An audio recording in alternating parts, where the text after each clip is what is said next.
How do? Welcome back. Well, I'm making my mead.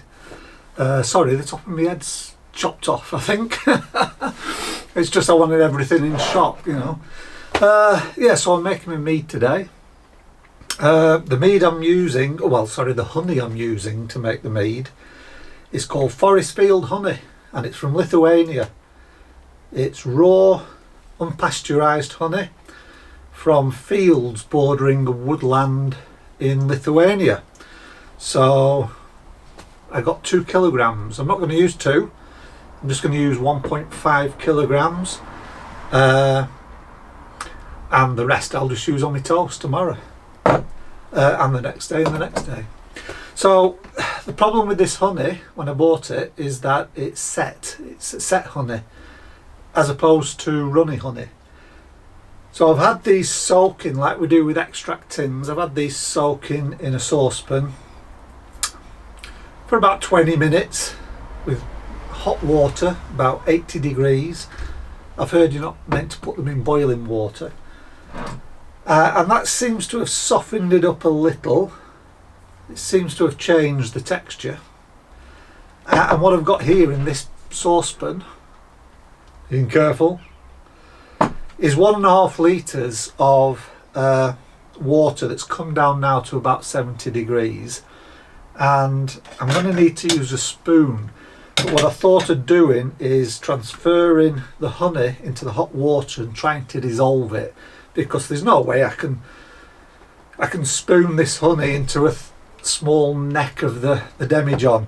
In the demijohn it's all been sanitised with Star San, and I've also got some raisins in the bottom, about 30 grams, which have all been chopped up, and also some of the Belgium sweet orange peel as well. So see if that adds a nice citrusy orange note to the mead. Right, well, this is going to be fun. Let's start. So that's hot, it's still steaming. So this should melt, and I'm just going to have to scoop it out with a spoon. This one's crystallised on the top. I don't know if you can see that.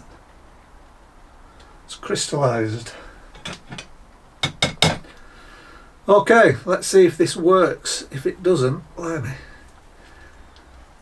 it hasn't softened that much. Ugh.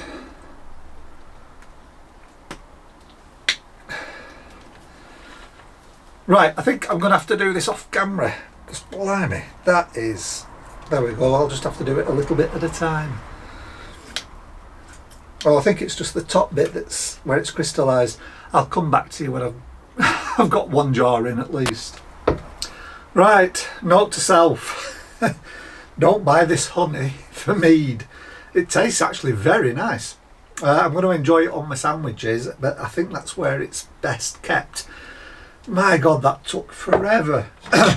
What I've had to do is I've got 1 empty jar now, and I've got just over halfway of this jar, so there's probably about 1.6 kilograms in here, and I had to actually heat it up. They just wouldn't dissolve. It had crystallised and hardened, and they were rock hard.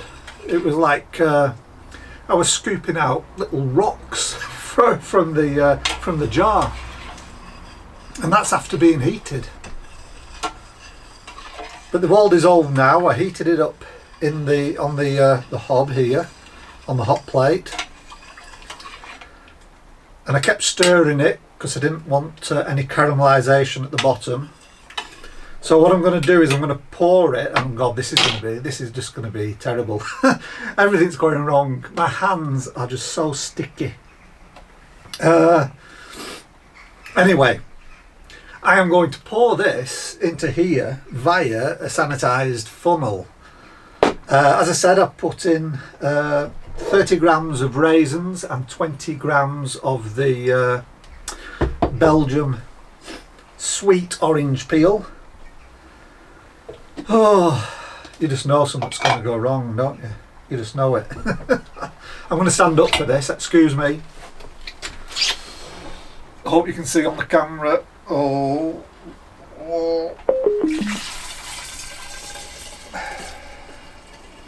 Oh, it's not too bad. There you go.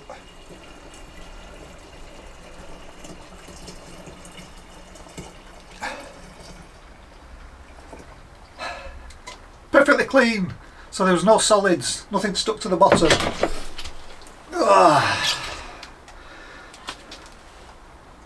Tell you, it smells wonderful. I'm sure this is going to be a really nice jam.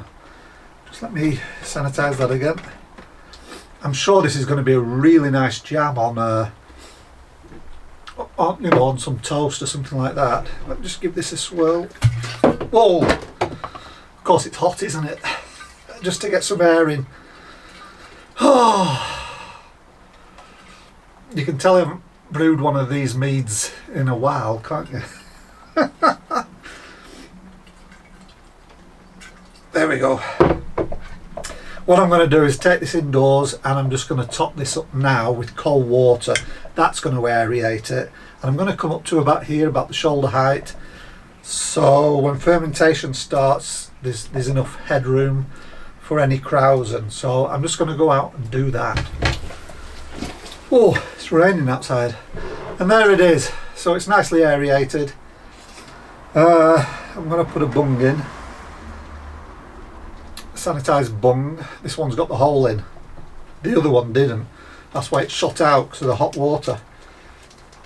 And I'm going to put one of these thermometer strips on it. If I can peel it apart, that is. There we go.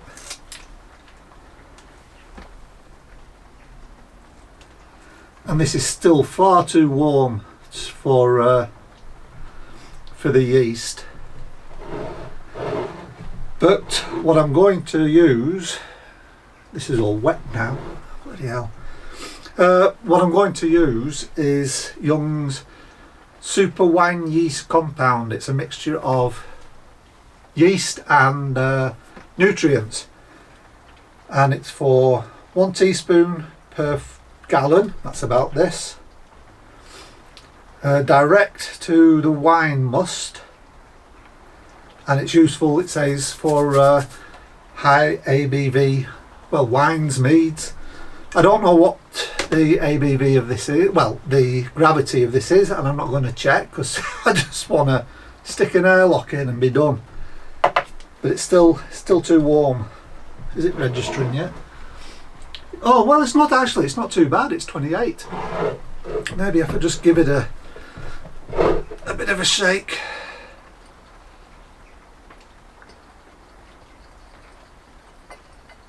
Mix that cold, might be sat at the top, the cold water. Well, it's not too bad, so I think in about half an hour I'll be able to pitch the yeast because it's pretty chilly in here, and then I'll take it indoors and let it ferment. I'll probably give it 3 weeks, 4 weeks, and then I'll rack into a new demijohn.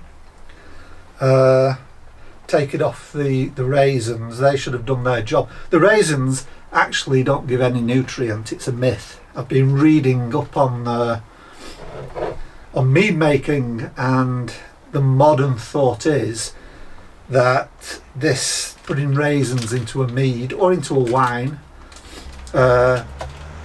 because it's meant to give the yeast some nutrients, is just a myth.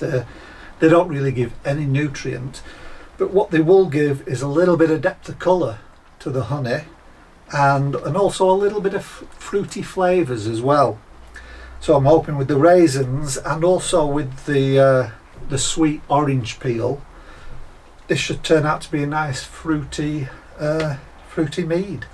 So yeah, I'll rack in about 3 or 4 weeks, and then I'll probably let it sit for about 2 months, and then I'll probably rack again and bottle. Or I mean, if it's perfectly clear and there's not a lot of lees at the bottom, then I might just bottle, or I'll rack again and leave it another month or 2.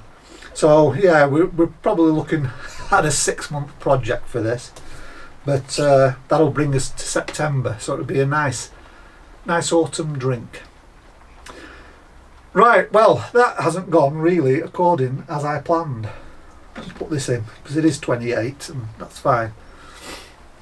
And there's a bit of star sand in there from being in there, so that's all right. Yeah, that hasn't gone according according to plan. Next time I'll stick with runny honey. But everything was sanitised, everything's sterile. It'll have done the job. I just don't know what the original gravity of this is. I don't know how much honey I've put in. We'll just have to wait and see how it turns out, how alcoholic it is. But anyway, thanks for watching. It's been a pleasure, and I'll see you again in the next video. Bye bye for now.